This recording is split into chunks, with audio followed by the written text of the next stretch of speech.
The laughter hit first, sharp, polished, and cruel. Crystal glasses clinked as chandeliers threw gold light across the ballroom. I stood by the flower arch, holding a tray of folded napkins because someone had to keep busy when they didn't belong. Before we begin, drop a comment and tell us where are you from and from which city you're watching our videos. And after watching the whole video, don't forget to tell us what would you do in this situation? Be honest, tell me in the comments below. We read every comment. Let's begin. Sweetheart, my stepmother cooed, her voice dripping honey and venom. She glided toward me in a glittering silver gown, the kind that whispered money with every move. Do yourself a favor, don't stand near the bride. We don't want people thinking you're part of the family photos. Her hand brushed my shoulder as she said it, but the shove that followed wasn't gentle. I stumbled back, my heel catching the edge of the carpet. The guests nearby laughed. Real laughter, unfiltered, the kind that bites into your skin. Someone muttered, "She always finds a way to make things awkward." Another added, "Bless her heart, she tries."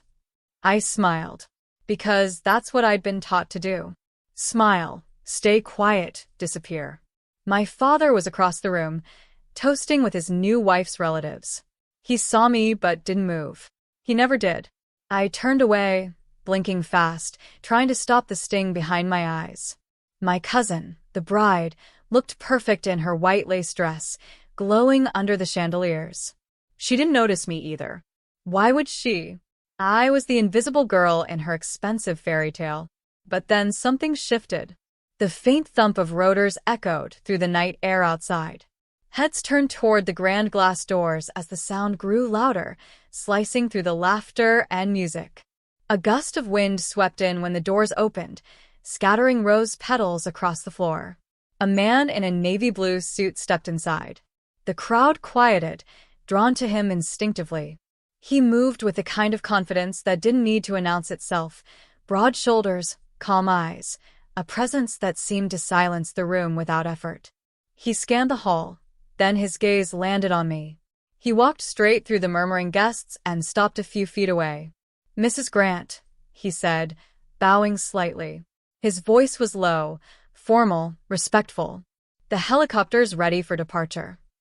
Every head turned. My stepmother's laughter died mid-breath.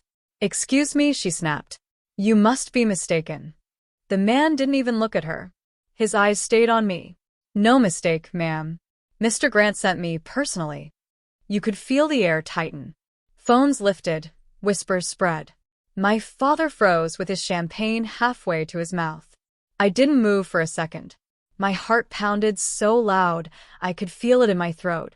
Then I drew a slow breath, straightened my dress, and stepped forward. My stepmother blocked my path, her painted smile trembling. "What kind of joke is this, Claire?" she hissed. I looked her dead in the eye and said softly, "The kind that finally ends yours." The man extended his hand toward me. I took it. The crowd parted like water. The night air outside hit my skin, cool and electric, as the helicopter blades turned. I didn't look back, because after years of silence, humiliation, and being treated like I was less than them, tonight, for the first time, I wasn't the invisible one anymore. The wind howled against the open landing pad as the helicopter's blades spun faster, scattering flower petals from the wedding behind me. I climbed inside, my pulse still racing. My stepmother's stunned face burned into my mind. The door shut with a clean metallic click, like the sound of a chapter closing. The man in the navy suit sat across from me, adjusting his headset. "Mr. Grant wanted me to make sure you arrived safely, ma'am," he said. "He's waiting at the downtown office. Said you'd understand what this means." I nodded, still gripping the edge of my seat. The city lights stretched beneath us, rivers of gold threading through black. For years, I'd stared at those same lights from a cheap apartment window, wondering if life would ever stop humiliating me. Tonight, the view looked different, not distant anymore. "My name is Claire. I used to think silence was strength.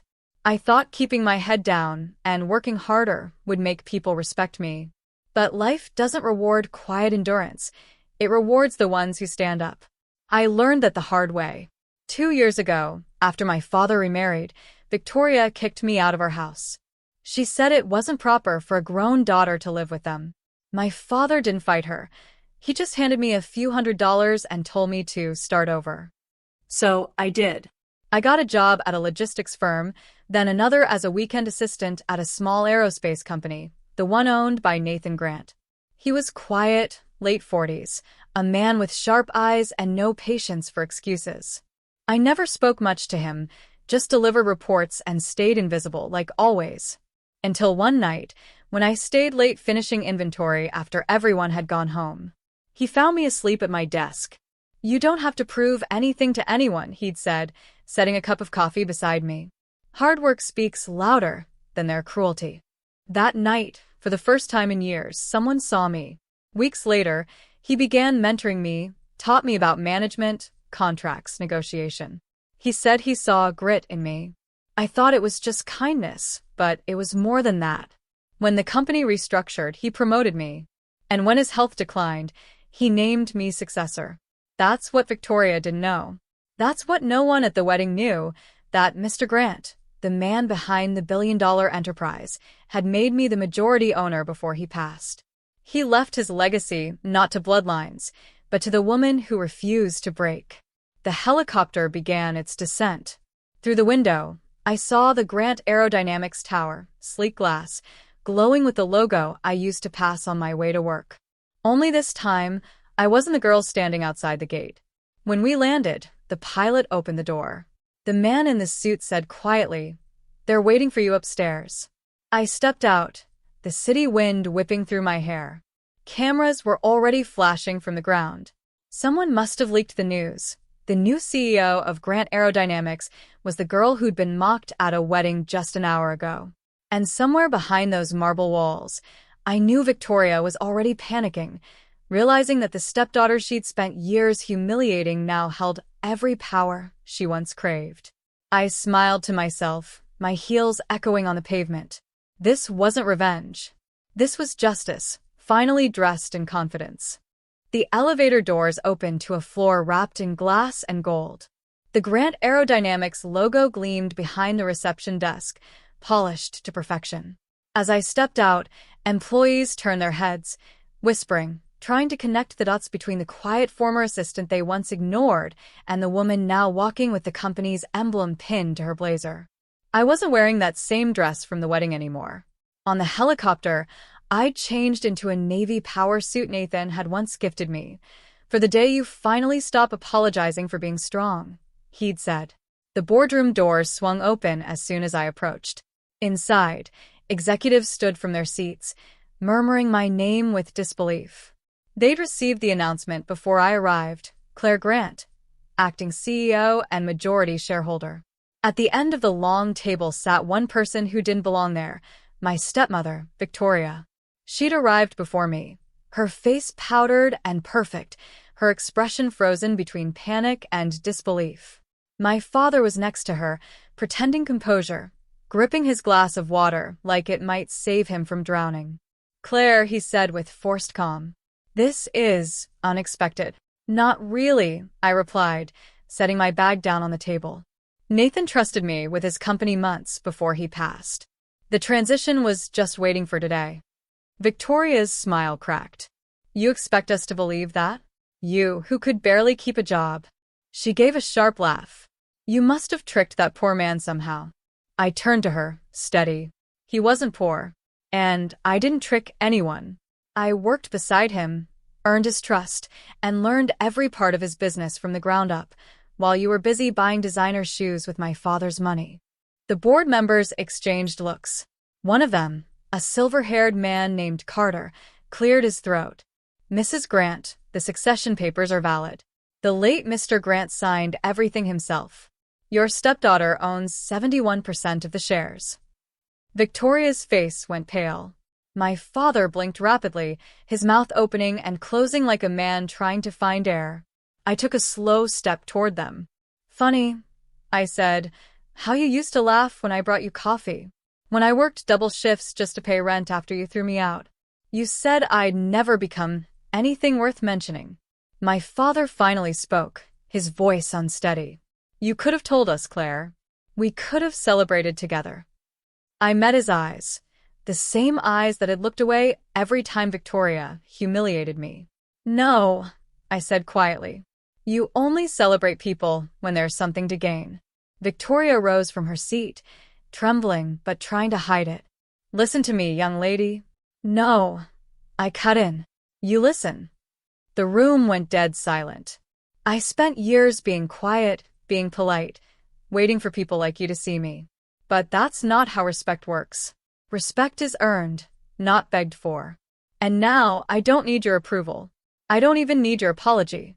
I turned to the board. I called this meeting because this company's first initiative under my leadership is a full audit of all external vendors and partnerships. If I find that anyone's been using Grant Aerodynamics as a playground for personal gain, my eyes slid back to Victoria. They'll be gone by sunrise. She opened her mouth, but no words came. I gave a small, calm smile. The security escort waiting outside will show you out. You're no longer permitted access to company property. Her face twisted, somewhere between fury and fear. You can't do this. Oh, I can, I said softly. You did worse, just without the paperwork. The guards appeared at the doorway, polite but firm. My father reached out helplessly as they guided her toward the exit. She didn't look at me once. When the doors closed behind them, I finally let myself exhale. The silence that followed wasn't awkward. It was power reclaiming its space. Carter stepped forward and extended his hand. Welcome back, Mrs. Grant, he said warmly. I think the company's in capable hands. I shook his hand and looked out the window at the city glowing below. The same streets where I used to walk home in the rain, broke and unseen, now stretched beneath me like veins of light. It wasn't revenge that warmed my chest. It was peace. For the first time in years, I wasn't someone's burden or embarrassment. I was someone's legacy, earned, not given. That night, as I left the building, my phone buzzed with dozens of messages. News outlets had already picked up the story. Young woman named successor to Grant Empire, revealed at family wedding. Outside, the wind was cool, carrying the scent of rain. The helicopter waited again, blades silent this time. I paused, glancing at my reflection in the glass door. Not the timid girl who'd been pushed aside. Not the outsider at her own family's table. Just me, Claire Grant, standing where I was always meant to be. And somewhere far away, I knew Victoria was replaying that moment at the wedding. The laughter, the shove, the man in the navy suit, realizing too late that every cruelty she threw at me had built the woman who now held everything she ever wanted. The next morning, the sun climbed over the skyline like it was starting a new story. I sat by the corner window of my penthouse office, coffee in hand. The world stretched below in a blur of glass and noise. Everything still felt surreal. Just days ago, I was the unwanted stepdaughter no one wanted near family photos, and now I was on every business headline in the country. Claire Grant, the woman who went from assistant to CEO. It should have felt like revenge. It didn't. It felt like closure. Still, a small part of me couldn't stop thinking about my father. He hadn't called. He hadn't even sent a message. I'd told myself I didn't care, but deep down I did.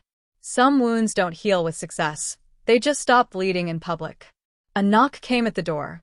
My assistant, Melissa, poked her head in. Mrs. Grant, there's someone here asking to see you. Says it's urgent. I looked up. Who? She hesitated. Your father. For a second, I didn't move. Then I said quietly, send him in. The door opened, and there he was, wearing the same suit from the wedding, now wrinkled and tired. His tie was loose, his expression soft, guilty even. Claire, he began, stepping forward. I didn't know where else to go. I motioned to the chair across from me. You've had years to talk. Why now? He sat slowly, his hands trembling. Victoria's gone, he admitted. She emptied the accounts, left a note saying she deserves a better life. I should have seen it coming. He looked up at me, his eyes full of regret. You were right about her. I said nothing. He continued, voice breaking. You have every right to hate me. I failed you as a father. I thought money could fix everything. I thought keeping peace was the same as keeping family. He shook his head. But I watched that video, the one of you leaving the wedding with that helicopter waiting outside. You looked free. I took a breath, steady but calm. Freedom costs something, Dad. Mine cost your approval. He nodded, swallowing hard. You've built something incredible. Nathan would be proud of you. At his name, my chest tightened. Nathan's guidance, his kindness, his belief in me, it had changed everything. He taught me something you never did, I said quietly. That strength doesn't come from being loud, or rich, or powerful. It comes from knowing your worth when nobody else does. He looked down at his hands. I don't deserve forgiveness. No, I replied softly, but I deserve peace. For a long moment, neither of us spoke. The city hummed below, cars crawling like ants, the morning sun turning the windows gold. Finally, I stood and walked to the window. When you pushed me aside, I built something out of it, I said. Every insult, every laugh, they became bricks. And now I'm standing in the house you said I could never build. He stood too, tears glistening. Claire, I'm sorry. I turned back, meeting his eyes, not with anger, but finality. I know. He left quietly after that. No big scene. No breakdown. Just a father finally realizing what his silence had cost. After he left, Melissa came in again, holding a stack of documents. Ma'am, reporters want to know if you're making a statement about your family. I smiled faintly. No. Let them guess. She nodded and slipped out, leaving me alone with the morning light. Across the skyline, the same ballroom where I'd been humiliated last night glittered in the distance. I thought about that girl, standing in a borrowed dress, holding napkins, pretending not to hear laughter. And then I thought about the woman sitting here now, calm, confident, untouchable. It wasn't luck. It wasn't revenge. It was resilience. My phone buzzed.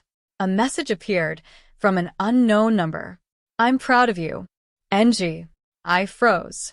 Nathan's initials. For a heartbeat, I wondered if it was some automated message, something scheduled before he passed. But then I remembered what he once told me during one of our late-night talks. When the right people finally see your light, don't hide it. Let it blind the ones who tried to dim it. I smiled, eyes stinging, as I looked out at the city. Maybe that message wasn't from him. Or maybe it was. Either way, it reminded me that everything had come full circle. That evening, as the sun melted into the skyline, I stood on the rooftop helipad again. The wind whipped through my hair, the same hum of rotor blades echoing in the distance. Only this time, there was no crowd, no laughter, no humiliation, just peace. I whispered to myself, never again. And as the helicopter lifted into the amber sky, I felt something powerful. Not revenge, not victory, but freedom. The kind that only comes when you stop chasing validation and start building your own destiny.